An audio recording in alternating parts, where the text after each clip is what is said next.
Hello, everybody. I'm Trung. This is I'm Tiến. Tiến. Today is our 14th day, I believe, of reading Bill Clinton, My Life. Since I'm busy today, we're only going to read like one page. I just read it. 1, 2, 3, Tiến. Yeah. 1, 2, 3. Tiến. 1, 2, 3. 1, 2, 3, go! When I was at Ramble, my interest in reading grew, and I discovered the Garland County Public Library, which was downtown, near the courthouse, and not far from Clinton Book Company. I would go there for hours. Okay, we already read this. What we have? We already read this. Well, I'm putting some on the next page. Oh yeah, well on the next page. Yeah.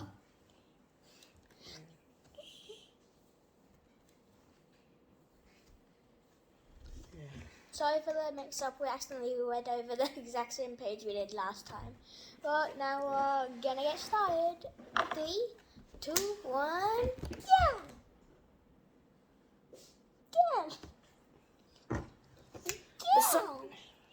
Besides my new friends, neighborhood, school, and church, Hot Springs brought me an extended new family in the Clintons. My step-grandparents were Al and Ula Mae Cornwell Clinton. Poppy Owl, as we called him, came from Dardanelle in Yell Country, a beautiful wooded place 70 miles west of Little Rock, up our Kansas River. He met and married his wife there after her family migrated from Mississippi in the 1890s. We called my new grandmother Mama Clinton. She was one of a huge Cornwell family that spread out all over Arkansas. Together with the Clintons and my mother's relatives, they gave me kinfolk in 15 of Arkansas's 75 counties. An enormous asset when I started my political career in a time when personal contacts counted more than the credentials or positions on the issues. Poppy Owl was a small man, shorter and slighter than Papa, with a kind, sweet spirit. The first time I met him, we were still living in Hope, and he dropped by our house to see his son and his new family. He wasn't alone. At the time, he was still working as a parole officer for the state, and he was taking one of the prisoners, who must have been out on furlough, back to the penitentiary. When he got out of the car to visit, the man was handcuffed to him. It was a hilarious sight, because the inmate was huge. He must have been twice Poppy Owl's size, but Poppy Owl spoke to him gently and respectfully, and the man seemed to respond in kind. All I know is that Poppy Owl got his man safely back on time. Poppy Owl and Mama Clinton lived in a small old house, up on top of a hill. He kept a garden out back, which he was very proud of. He lived to be 84, and when he was over 80, that garden produced a tomato that weighed 2.5 pounds. I had to use both hands to hold it. Mama Clinton wore the hats.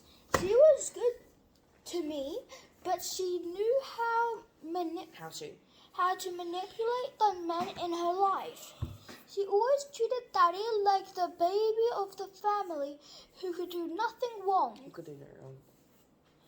Which is probably one reason he never grew up. She liked Mother, who was better than most of the other family members at listening to her hypochondrial tales of war. And at giving sensible, sympathetic advice.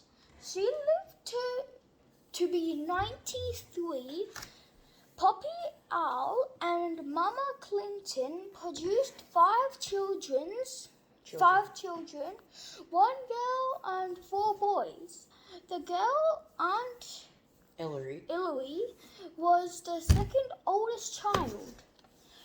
Her daughter Virginia, whose nickname was Sixter, was then married to Gabe Crawford, and was a good friend of Mother's. The older she got, the more of an idiosyncratic character Eloise became. One day, Mother was visiting her, and Eloise complained she was having trouble walking.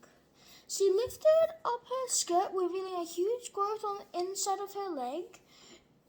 Not long afterward, when she met Hillary for the first time, she picked up her skirt again and showed the tumor. It was a good beginning. Hillary was the first of the Clintons to really like Hillary.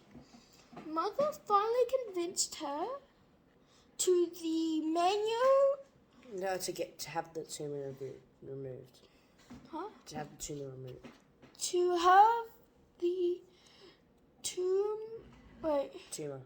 have the tumor removed, and she took the first flight of her life to the Mayo Clinic. By the time they cut the tumor off, it weighed 9 pounds. But miraculously, it had not spread cancer cells to the rest of her leg.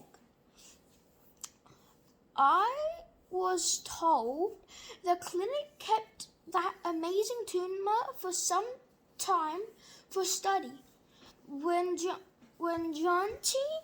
old Hillary got home, it was clear she had been more afraid of her first flight than of the